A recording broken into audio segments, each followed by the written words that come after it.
Hello, everyone. Before we begin, please be sure to like and subscribe to the channel, and tell us in a comment where you are from and what time you are tuning in. By doing this, YouTube will make sure to keep showing you stories just like this one. The Faded Photograph. Our story begins with a faded photograph no one was supposed to see. It was tucked between yellowed pages of a Bible, hidden in a cedar chest located at the back of a rotting cabin. Time has blurred the faces in the picture, yet one detail is unmistakable. The child sitting in the center doesn't look quite right. The jawline is small, the eyes are pulled too close together, and there's a sharpness to the cheekbones that appears to have skipped a generation. Though most of them are gone now, old-timers whispered about that child. The narrative, a man who defied the unspoken boundaries of kinship and the mountains that kept his secret for decades, clung to the hills like a curse. Isolation was simply a way of life up here in the high ridges, where Mississippi seems to dissolve into forgotten Appalachia. Families carved their survival out of stubborn tradition and rock, and bloodlines remained pure in ways the outside world never questioned, that is, until someone asked the wrong thing. It was easy to disappear within these hollers. Even easier to convince yourself that the outside world would never discover what you had done. The locals will tell you that nothing is stranger than the silence of an entire town pretending not to see. But every silence is eventually fractured, and every buried truth inevitably claws its way back to the surface. What I found buried in fragments of family Bibles and courthouse records points to a night more chilling than any ghost story, and a child whose very existence served as a living reminder of a sin the mountains could not fully conceal.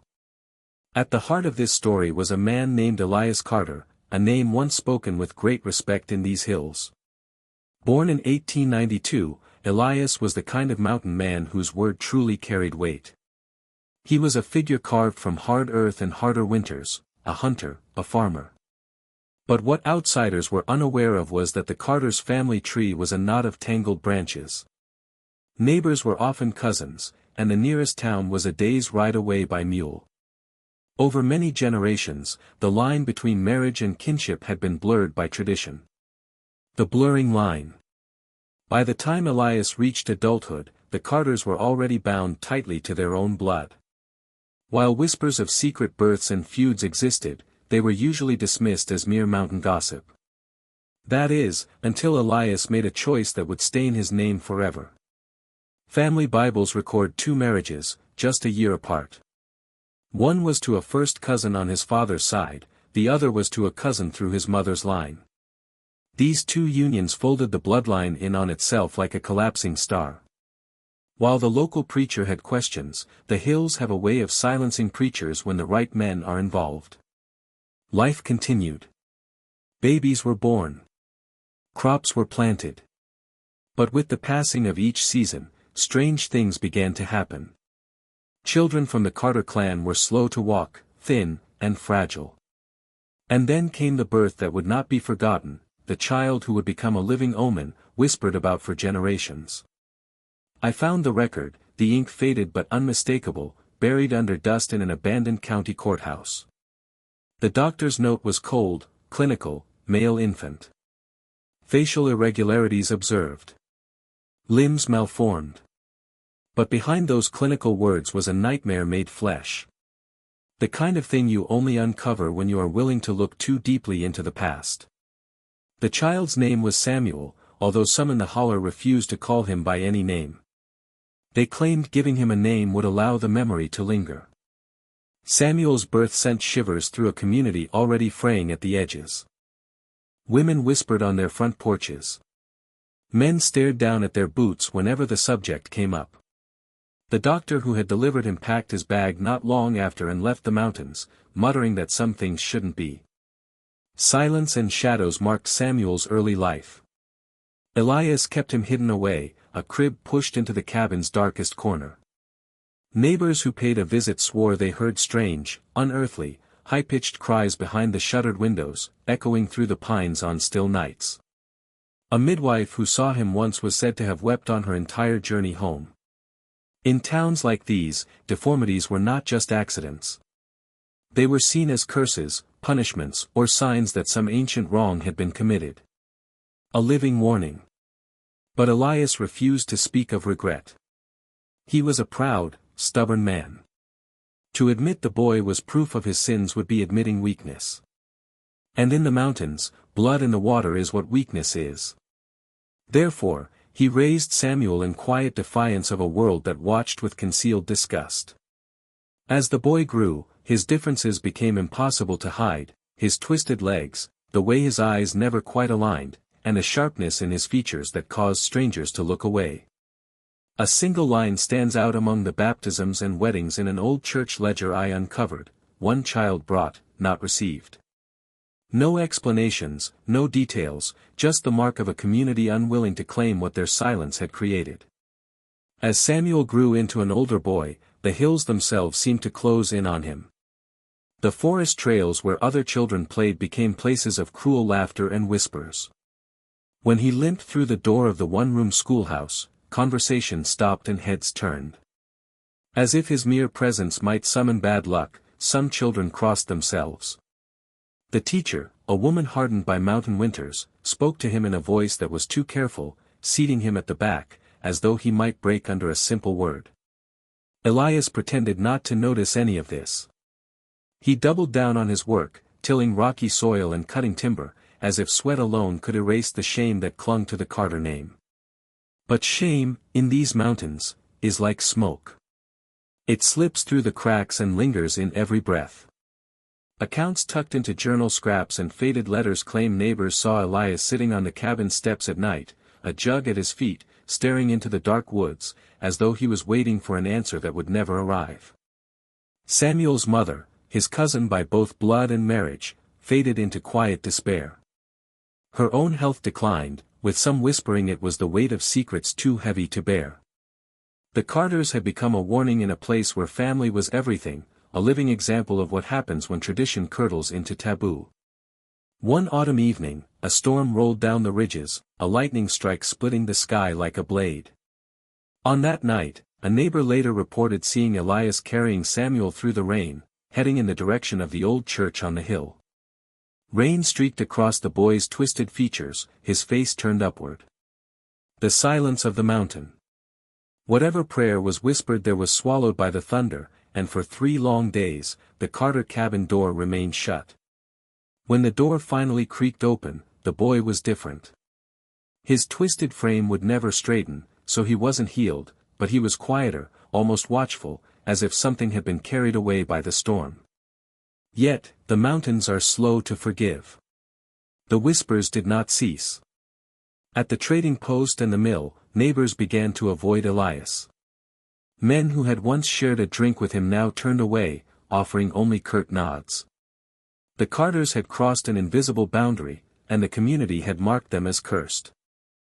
Old letters I discovered in a trunk beneath warped floorboards speak of a preacher's sermon delivered with shaking hands: blood should not fold upon itself, lest the Lord fold his mercy away. The word struck a fear deeper than any fire. Mothers held their children tighter. Young men stared across the pews at distant cousins, and perhaps for the first time, saw the danger in unchecked desire. Samuel himself became a living warning. As he entered adolescence, his mind remained childlike, his body still fragile. A traveling salesman passing through wrote in his journal about a ghostly boy with mismatched eyes peering from the shadows of a cabin window. Even outsiders could sense it, that feeling that the hills had concealed something unnatural. If you're still watching, you're already braver than most. Tell us in the comments what you would have done if this was your bloodline. Would you have kept the secret, or would you have spoken the truth and risked the mountain's wrath? These questions, quiet, desperate, and human, linger like echoes because the choices made here would ripple far beyond this hollow. Never buried. One winter, a snowfall heavy enough to trap families for weeks buried the Carter homestead in silence. When the thaw came, what the neighbors discovered would etch this story into their nightmares forever. When the mountains were released by the thaw, neighbors trudged up the ridge to check on Elias's homestead. Fences had collapsed, trees were bent, and cabins were sealed by the snow drifts. But it was the Carter cabin that sent a chill down their spines before the door even creaked open. The air inside stank of damp wood and something sour, something that did not belong, and the fire was cold. Elias sat at the table, gaunt and silent, his eyes hollow. Samuel was nowhere to be seen. The search stretched across ravines and thicket along the ridge. Tracks led to the frozen creek, but then vanished where the ice had splintered and refrozen. Some people believed the boy had wandered off, lost in the storm, a frail body no match for the mountain's hunger. Others whispered a darker theory, that Elias himself had carried Samuel to the river or the churchyard to erase what he believed was God's punishment. No one dared to ask Elias directly. In the hills, some questions are simply more dangerous than their answers. A week later, a child in the next holler claimed to have seen a figure by moonlight, a boy-shaped shadow with crooked legs standing at the tree lean, watching the cabins. Whether it was Samuel or merely guilt playing tricks on a lonely mind, no one could say, but the story spread like wildfire, feeding the idea that some sins are never truly buried. Years passed. Their name was spoken only as a warning to reckless boys courting their kin, and the Carters' land grew wild. By the time outsiders stumbled across the story in a yellowed photograph and a courthouse ledger, the truth had twisted like the branches overgrown around the abandoned cabin. What truly happened to Samuel was never written down, only the silence remains, heavy as the mountain fog. Decades later, hikers who stray too far from the marked trail sometimes stumble upon the rotting beams of the Carter cabin. The chimney leans like a broken tooth, moss carpets the porch, and the windows gape like empty sockets. Locals warn visitors not to linger after dusk. Some claim to have heard the faint creak of a rocking chair inside, though no chair is left. Others say they've seen a flicker of movement at the tree lean, a slight figure with uneven steps slipping between shadows just beyond the corner of their eye.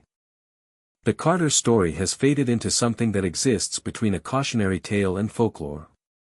It is a hushed reminder of what happens when a community's secrets fester.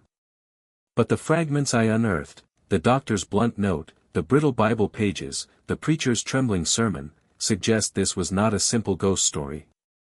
This was flesh and blood, choices made in pride and hunger, a family bound too tightly by tradition and blood until something finally broke. Sometimes, history is not written in textbooks or monuments. Sometimes, it's whispered across generations, buried under floorboards, or locked inside the memory of an old photograph no one dares to display. When we talk about the past as if it is safe, distant, and gone, we forget that the mountains remember. They remember the boy named Samuel who never had a chance. They remember Elias Carter's pride. And they remember the silence of neighbors who chose not to see. As you leave this story behind tonight, ask yourself, what secrets sleep in your own family's past? What truths have been folded away, too dangerous to destroy, but too heavy to bear? Out here in these forgotten ridges, the line between curse and blood remains thin. And sometimes, the past doesn't stay buried at all. It waits, watching and patient, in the